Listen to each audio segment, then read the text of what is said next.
ரெங்கனூர் அப்படிங்கிற கிராமம் இயற்கை அழகு நிறைந்தது. அந்த கிராமத்தில் இருக்கிறவங்க எல்லாரும் சூரிய உதயம் ஆகிறதுக்கு முன்பு எழுந்து சுறுசுறுப்பாக விவசாய வேலைகளை பார்த்துக்கிட்டு இருப்பாங்க. இப்படி சுறுசுறுப்பாக இருந்த கிராமத்தில் சோம்பேறியா பாலுன்னு ஒருத்தர் இருந்தான். அப்படி இருந்த பாலுக்கு என்னாச்சுன்னு இந்த வீடியோவில் பார்ப்போம்.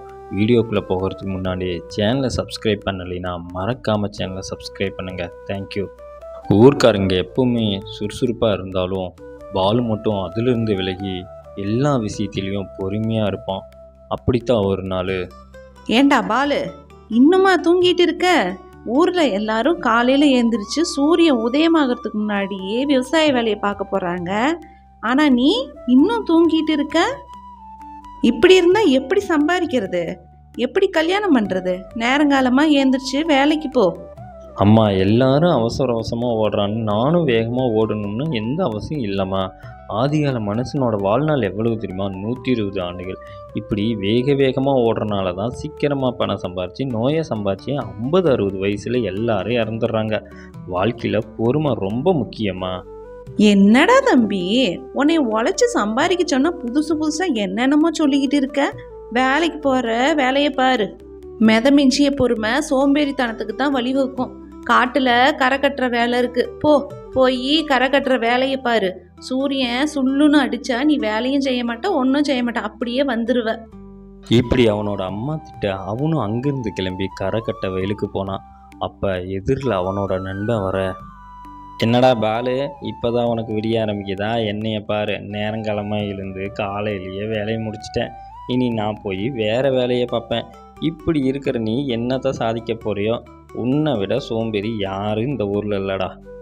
சரிடா, உனக்கு காசு சம்பாதிக்கணும்னு பேராசை இருக்குது, அதனால நீ உன்னோட உடலுக்கு கூட சரியாக ஓய்வு கொடுக்காம உழைக்கிற. ஆனால் எனக்கு உடலுக்கு ஓய்வு தேவை, குறைவாக உழைக்கிறேன். உனக்கு காசு பணம் தேவை, எனக்கு நல்ல ஆரோக்கியம் தேவை. சோம்பேறியாவால் இது ஒரு காரணமாக நான் இந்த ஊரில் தாண்டா இருக்க போகிறேன். நீ என்ன பண்ணுறேன்னு பார்க்கத்தானே போகிறேன். இப்படி தன்னோட நண்பன் பேச எதிர்பார்த்து பேசாமல் அங்கேருந்து கிளம்பி போனான் பாலு. அந்த பக்கம், ஏண்டே ஜக்காம்மா, பேரனுக்கு கல்யாணம் காட்சி பண்ணுவேன்னு நினச்சிக்கிட்டு இருந்தா இன்னும் ஒன்றும் சொல்லாமல் இருக்கிற. எப்போதான் கல்யாணம் பண்ண போகிற?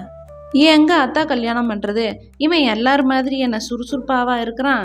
எப்போ பார்த்தாலும் பொறுமையாக இருக்கிறான், சோம்பேறியாக இருக்கிறான். இவனை நம்பி ஊரில் யாரும் பொண்ணு தர மாட்டேங்கிறாங்க. வெளியூரில் தான் அத்தா போய் பொண்ணு பிடிக்கணும். ஆமாம், உன்னோட பையன் பெரிய சோம்பேறின்னு இந்த ஊருக்கே தெரியும். நீ எப்படி கல்யாணம் பண்ண போறியோ என்னவோ, நான் ஒன்றும் கேள்விப்பட்டேன். ஆனால் உனக்கு சொன்னா நீ ஏதாச்சும் தப்பாக எடுத்துக்குவேன்னு பயமா இருக்கு. என்ன அத்தா, என்ன? எதுவாக இருந்தாலும் சொல்லு, பரவாயில்ல. நான் என்ன தப்பாக எடுத்துக்க போகிறேன்? அது ஒன்றும் இல்லடி. பக்கத்து ஊரில் செல்வந்தர் ஒருத்தர் தன்னோட பொண்ணுக்கு மாப்பிள்ளை பார்க்குறாரு. அவர் தன்னோட வீட்டுக்கு மாப்பிள்ளைங்களை வர சொல்லி பொண்ணை விட்டு கேள்வி கேட்டு மாப்பிள்ளைய தேர்வு செய்கிறாராம். அதுதான் நம்ம பாலுவை போக சொல்லலாமான்னு சொல்ல வந்தேன். என்ன அத்தா, காலம் மாறி போச்சு. ஒரு காலத்தில் பொண்ணு பார்க்க மாப்பிள்ளை வந்தாங்க, ஆனால் இப்போ பொண்ணுங்களே மாப்பிள்ளைய தேர்வு செய்கிறாங்க போல. நல்ல விஷயந்தான், காலத்துக்கும் வாழணும்ல. இதில் என்ன அத்தா தப்பு இருக்கு? நாளைக்கே பாலு வாங்க போக சொல்கிறேன். இப்படினாவது அவனுக்கு கல்யாணம் ஆகட்டும். பாலு வந்த உடனே அவனோட அம்மா நடந்த எல்லாத்தையும் சொன்னாங்க. அவனும் அடுத்த நாள் பக்கத்து ஊருக்கு நடந்து போயிட்டு இருக்க எதிரில் அவனோட நண்பன் வந்தான். என்னடா இந்த பக்கம் ஒத்தைய நடந்து போயிட்டு இருக்க, என்ன விஷயம்?